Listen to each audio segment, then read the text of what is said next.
of you. So proud. So emotional. Hello, Clancy.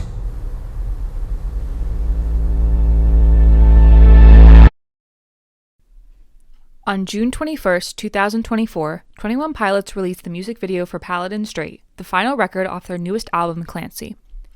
This was a long-awaited music video, premiering nearly a month after all 13 of the album's other music videos were released, and a little bit after the band originally said the music video would premiere. This video served as the conclusion to the narrative following the character of Clancy and his journey through Dema. Or did it? In this video, I'm going to be recapping the Paladin Strait video, how we found it, what it means for the future, and a theory that I think changes everything and might solve the lore of this narrative. I'm not going to be doing a full lore recap in this video because that would take forever, but I will be going over the last bits of the narrative that were revealed to us. Out of the 13 other music videos that have been released for this album, only 2 have been significantly lore-related: Overcompensate and Navigating.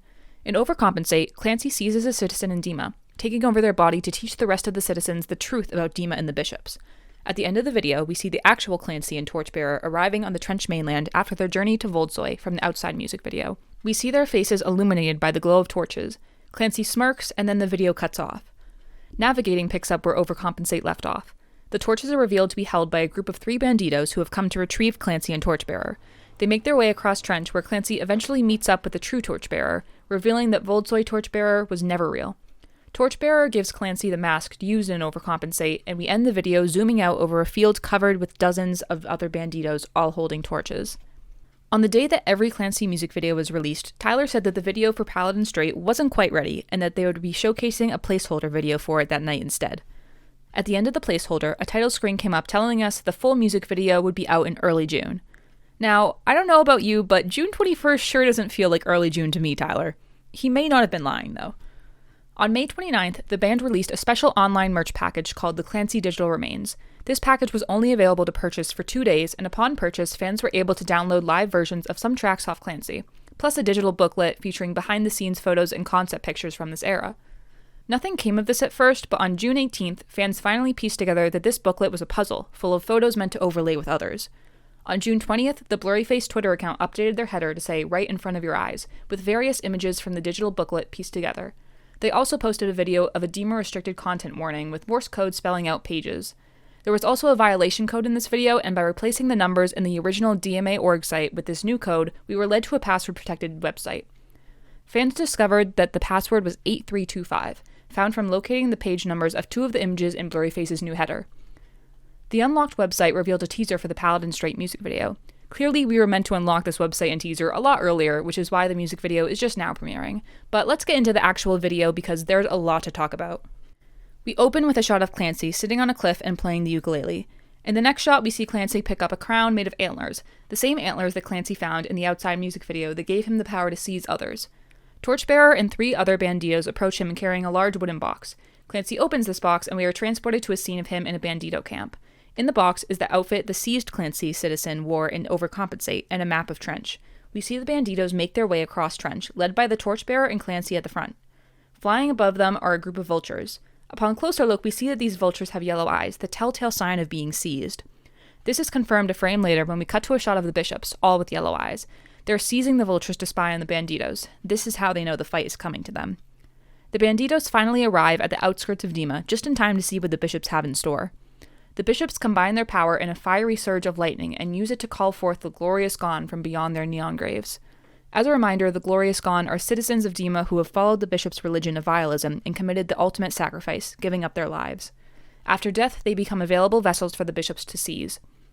The vessels rise out of their graves, tearing them apart and using parts of them as weapons to fight with. They confront the banditos outside the walls of Dema, and the fight is on, except for Clancy. He stands back and in the distraction turns his attention to the true enemy, the bishops. Clancy infiltrates the walls of Dema through its underground tunnels, something that the banditos used when they first rescued Clancy all the way back in Nico and the Niners. Clancy puts his rock climbing skills to the test and climbs all the way up the Dema towers, where he comes face to face with 7 of the 8 remaining bishops, reminder that at this point Keon's is dead. Clancy uses the power of the antlers to bring down the bishops. As he does so, the citizens they were seizing fall on the battlefield. Once all the bishops are down, a door opens and Nico comes flying out, quite literally, and grasps onto Clancy's neck. Clancy closes his eyes and drops his antlers, ready for the worst to come. But then, we slowly see him open his eyes, and the final shot we are left with is him staring down Nico, as if to say, "Bring it on, I'm not scared of you anymore." So, what does it actually mean? Most of this video is pretty self-explanatory. It's meant to be the final showdown between the Banditos and Bishops. Clancy and Torchbearer lead the fight, and Clancy breaks off to go find Nico. What's not so obvious is the ending, and why after all these years we are left with a cliffhanger. Well, what if I told you that it wasn't a cliffhanger? That the ending of the narrative is actually right here in front of our eyes? Let me break it down. This narrative has always been a story about cycles. From the very beginning of this lore, it has always dealt with being stuck in a repetitive cycle that feels impossible to break, the cycle of depression. In the Heavy Dirty Soul music video, Tyler is stuck in a car, driven by an unidentified person going in loops before eventually crashing and burning. But at the end, he's back in the same car repeating the cycle all over again. Throughout all of the narrative, he deals with similar cycles. He escapes Dema only to be captured and brought back countless times. This is all symbolic of the cycle of depression and how it seems impossible to break when you're trapped in it. Clancy describes the concept of the cycle beautifully in one of the DMA org letters after he has experienced life in Trench, aka life out of depression. Even though it's beautiful and inspiring, he says that every step was harder than the last.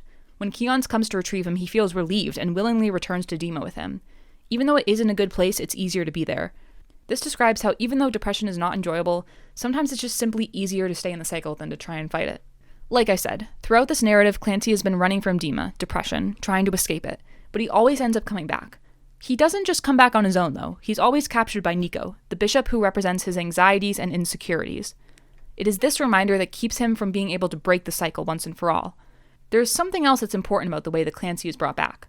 When Clancy is found by Nico in jumpsuit, something very interesting happens. As Nico is riding towards him, Clancy squints his eyes shut, refusing to look at Nico. He doesn't open his eyes until after he's smeared by Nico and Nico is back on his horse. The next time he's captured by Nico, he doesn't even get the chance to look at him. He's simply being dragged behind him.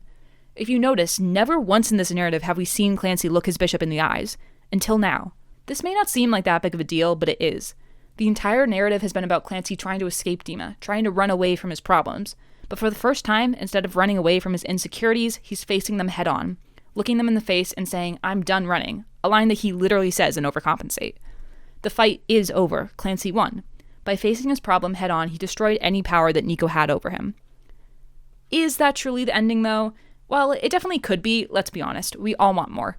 And luckily, there are some hints that more is coming. For a while now, fans have been speculating over this thing called Clancy Ultimus Capitalist 25, aka Clancy Final Chapter 25. This is something that was first brought to fans' attention during a fan premiere walkthrough exhibit, and again in the Digital Remains package that was available on their merch store. This is a repeated phrase that seems to indicate a final chapter, whether that be a song, an EP, or an album, will be released in 2025.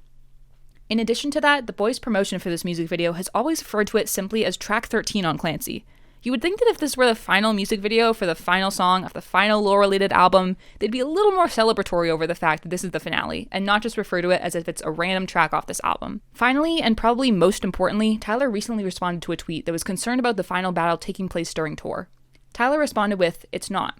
The show is a flashback, like an entire life passing by, reminding us why we fight right before we do." If this doesn't sound like confirmation that we're getting something else, I don't know what is. What makes this point even stronger is that, along with the number 25, the number 6 has also been found in a lot of hints, always correlating with the 25.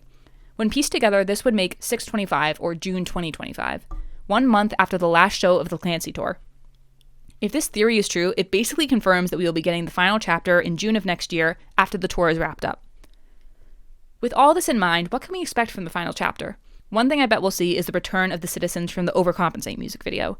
If you notice, we never actually see them again after that video, but they were definitely there for a reason. Otherwise, why make a whole video dedicated to showing Clancy teaching them? These red-taped citizens never showed up with the Banditos in the Paladin Strait fight, and don't appear to be the vessels either. Since the fight was taking place outside Dema's walls, and the red-taped citizens were last seen inside the walls, it would stand to make sense that they're still in Dema, waiting to help Clancy if he needs it for the final battle with Nico. Speaking of Nico, one final theory I'd like to mention is even more immediate to the aftermath of the Paladin Strait music video. What happens right when Clancy opens his eyes and looks Nico in the face? And why was it so daunting to do so in the first place? Yes, the larger story is about how Tyler is afraid to look his insecurities right in the face, but remember, everything in Dema is just a symbol for those larger ideas. Yes, Nico is meant to represent insecurities and anxieties, but in the actual narrative, he is just a guy. So why is he so scary to look at? Well, what if I told you something that would change everything? That everything we thought we knew about this narrative and these characters was wrong? that the Nico we know isn't actually the true Nico. What if there isn't actually any Nico at all? Okay, stick with me here. This whole narrative we have been led through the world through the eyes of Clancy. All the music videos focus on him, the songs are all meant to be written by him, even the letters on the DMA.org site are all written by Clancy. We never get an outsider's perspective, and as we've come to see through the Navigating music video, Clancy may not be the most reliable narrator. We thought that Torchbearer was traveling with him throughout all of the Skeleton Icy music videos because that's what Clancy was showing us. That's what he believed. We come to find out, though, that Torchbearer was never actually with him, at least not the real one. If Clancy could mislead us about this, there are certainly other things he can mislead us about, especially someone that he has never looked at in the face himself. The depiction we see of Nico is what Clancy believes he looks like, according to what all the other bishops look like. He's just another old white guy in a robe. But how does he know this if he's never actually looked at him? He doesn't. And if the boys wanted Paladin to end on a cliffhanger, why choose the moment right before Clancy sees Nico for the first time? We cut off before they can reveal what Clancy is seeing. It's because that moment is the cliffhanger. This is meant to be the big reveal, not the outcome of the fight or if Clancy can destroy Nico once and for all. It's who he has to destroy. And that might change the fight completely, because Nico is actually Clancy. Okay, I know that was a big reveal, but don't worry, I have lots and lots of evidence. First of all, I'd like to remind you that since we were first introduced to the narrative, it's always had a connection to the real world. Yes, it's this highly personified version of what Tyler views depression as, but it has always existed in tandem with the real world. While Tyler is Clancy, Tyler is also Tyler in the lore. On the Scaled and Icy livestream, the host referred to him as Tyler and mentioned 21 Pilots as a band, not just as Clancy writing these songs. This world is tied to ours, they coexist. It's not just this fantastical world, even though it's easy to separate it as such with their beautiful music videos that paint a whole new world for this narrative. Because of this, I don't think it's likely they're going to end the storyline by just Clancy defeating Nico and having a happy ending, or by Clancy losing to Nico and restarting the cycle all over again, because that would just be kind of anticlimactic. Instead, I think the final battle will be a lot more complicated, and Clancy realizing that he's fighting against himself would sure be complicated. So why do I think that Nico is Clancy in the first place? Well, it all relates back to Blurryface. First of all, we know that Nico is Blurryface, or at least is meant to represent Blurryface. That fact has been hammered down again and again, from him having the characteristic black paint, his colors being black and red, which are the colors of Blurryface, and having a literal blurry face from wearing a veil. But we also know that Tyler is Blurryface, at least in the Blurryface album era. Blurryface is personified as Tyler with red contacts, black paint, and a pitched-down voice. He even makes lyrical reference to this in some Blurryface songs. And stressed out, he quite literally comes right out and says, "My name's Blurryface." In Goner, he says, "I've got two faces, Blurry's the one I'm not." Blurryface is just another version of who Tyler is, and we've always kind of left that connection in the Blurryface era. But why shouldn't it carry over to all the Dema lore? Just because in this era Blurryface has a different personification, it doesn't mean that it still can't be Tyler. I mean, just look at the music videos from Clancy. In every single music video, Tyler is wearing the Blurryface paint on his neck and his hands. Every single music video. Besides Lavish, which is just annoying, so ignore that. Now, to be fair, the black paint around the neck and the hands is meant to symbolize where Tyler feels his insecurities affect him the most. It's where Blurryface has the most control over him. The black paint on its own doesn't necessarily represent Blurryface taking over and being Tyler. However, this level of wearing the black paint in every single video is something that hasn't been done since the Blurryface era. So why would Tyler wear this in every video, especially the non-lore related ones? Heck, even The Craving, which is literally a love song to his wife, if he wasn't calling special attention to it. Almost as if he was pointing out and saying, "I'm important, I mean something." This is made evident even further by the fact that Clancy dishes the yellow of the Banditos in this era and wears red and black as his new signature colors. I believe that this is meant to point us in the direction of putting this connection back together of Tyler and Blurryface being one and the same, and that's why the paint is so prevalent in this era. Another little detail that's interesting can be found in the Routines in the Night music video. While Tyler has confirmed that the only lore-related music videos off this album are Overcompensate, Navigating, and Paladin, there are Easter eggs to lore in almost all of the videos, some that are just too important to ignore. In Routines, Tyler is in a house that's supposedly meant to represent his own since he's sleeping in it. Later on in the video, we see he has a closet full of robes. They aren't just normal robes, though, they're the same robes the bishops wear. Why would Tyler own a closet full of robes? Could this be symbolizing that he himself is a bishop? It's definitely possible. The last point I would like to bring up is the phrase, "the few, the proud, and the emotional," which is a very important phrase in this band, and is one that's said by Nico in the Paladin video. The first time we hear this phrase, it's in Fairly Local, a song which I would like to mention is very Blurryface coded. There's so much Blurryface imagery in the song, from the lyrics to the music video itself. It's also the first music video that was released for the Blurryface album, making it an important song in general. It features Blurryface in the music video, symbolized by Tyler's red contacts and black paint. This song is so Blurryface heavy that it even has an entire pre-chorus sung by Blurryface. In this pre-chorus, Blurryface sings the few, proud, and emotional line, therefore connecting that line to him. It's something that he knows about. This song has even more connection to the current storyline that I think explains Nico and Clancy's characters very well. Fairly Local has 2 verses, one that has been accepted as representing the Blurryface side of Tyler and the other representing who Tyler actually is. They exist as a sort of battle between what Blurryface wants and what Tyler wants. The first verse is Blurryface's. The line that sticks out to me the most is, "What I want to save, I'll kill." Is this not what we see in Paladin Strait, with the vessels who succumb to vialism? The bishops believe that killing yourself is the ultimate goal of life. It's the only way to save yourself. The next verse is Tyler's. He will try to save those who he wants to help. This is representative of Clancy in the storyline going to rescue those still in Dema before they can become vessels. The Blurryface or Nico side of him tries to kill the citizens, while the Clancy side tries to save them. The contrast between these two figures can also be seen in the last line of each of their verses. Blurryface sings about how I'll keep the beat and repeat yesterday's dance. This is very similar to how Nico is the one wanting to keep the cycle intact, preventing Clancy from escaping. He doesn't want things to change. Tyler/Clancy, on the other hand, wants to avoid yesterday's dance. He wants to switch things up and break the cycle. Like I mentioned, we hear Nico say the iconic line in the Paladin Strait video, except he says it in a mocking way, changing it to so few, so proud, so emotional. What's most interesting about the way he says it, though, is the voice he uses. This is the first time we ever hear Nico talk, and guess what voice he has? The same exact voice as Blurryface. This isn't just another pitched-down voice. This is Blurryface's voice because it's Tyler's voice. Tyler is the one who records all the Blurryface's lines and pitches his voice down after. If you pitch up the line in Paladin Strait, you can hear Tyler saying that line. Nico literally has Tyler's voice. Everywhere we see in this narrative, Nico is being compared to Blurryface, and therefore Tyler. Tyler even says in Morph that Nico calls him a copy. Nico and Clancy are copies of one another. This is reiterated time and time again throughout the narrative that I'm honestly surprised this theory hasn't gained much traction in the past. This theory would even explain a lot of things in the lore that up until this point have always been fuzzy and unexplained. A part of the lore that has always been questionable was whether Tyler and Clancy were the same person. Well, now it seems obvious that they currently are. It's still possible that Clancy is more of a pseudonym and that Tyler is simply picking up the name now after the previous Clancy died. The reason that this is a theory and why not everyone is convinced that Tyler was always Clancy is because of a plot hole found in the DMA org letters. In one letter, Clancy is observing a person walking through Trench before being found by his bishop and brought back to Dema. This is almost certainly meant to be recounting the events of the jumpsuit music video. At that point, we believed that Clancy and Tyler were 2 separate people because why would Tyler be describing the events like he wasn't the one in the video? Later, though, this is brought into question when Clancy recalls an out-of-body account of the rider in the river. This makes it seem like Clancy was Tyler in the video and was just having an out-of-body experience. But why? Why would this cause him to have an out-of-body experience? Well, it sure would make sense to feel like an out-of-body experience if Tyler wasn't seeing Nico in that moment, but was seeing himself. If he was actually seeing this alter ego version of himself, he might try to explain it as if it were happening to someone else, and he was simply an onlooker. This would also explain when in the same letter, Clancy recounts the blood red vision, and how he wonders if that was him being seized.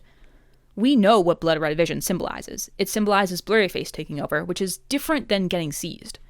Being seized has always been associated with glowing yellow eyes, never red. If Clancy was having blood red vision, what if that was the Nico side of him taking over? This would also explain why both Clancy and Nico are so special in the first place. Clancy repeatedly asks the question, what makes me so special, in his letters, for being able to seize others using Ned's antlers. He's the only one that can wield that power. Why can't others? Well, it could certainly be explained by connecting Clancy to one of the bishops, by saying he is one of the bishops, since the bishops are the only other ones we know with the power to seize. He's given this power because he's connected to those bishops. It would also explain why Nico is the big bad, why he's the leader of the bishops, why he's locked behind the door while all the other bishops perform the soul movement process on the glorious Gone. He's different because he can truly get into Clancy's head. He's the only one able to stop Clancy from defeating the bishops. So what comes next? Well, Tyler said that the tour is going to be a sort of flashback, something to remind us why we fight. If my theory is true, then I think we'll be seeing the return of a lot of Blurryface songs in the setlist. I also think we'll get pretty much all of the lore-relevant songs in the setlist as well. After the tour, we could get a new album, we could get another single or two, we could even get an entire film. Regardless of what we get, if we do end up seeing the aftermath of the Paladin Strait video, I believe that we'll see Clancy open his eyes only to stare back at his own face, equipped with the classic red contacts that symbolize Blurryface. At the end of the day, this is just a theory, and not everything fits perfectly. But in my opinion, it would be a great way to end the storyline, to bring us back to what started all of this. Blurryface, and to finally give Tyler the chance to beat an enemy that he never truly got to say goodbye to. If you did enjoy this video, please do consider subscribing to the channel. I know there's not much on there right now, but I plan to make loads of content in the months to come, and your support would mean the world to me. Thanks for watching, and I hope to see you in the next video.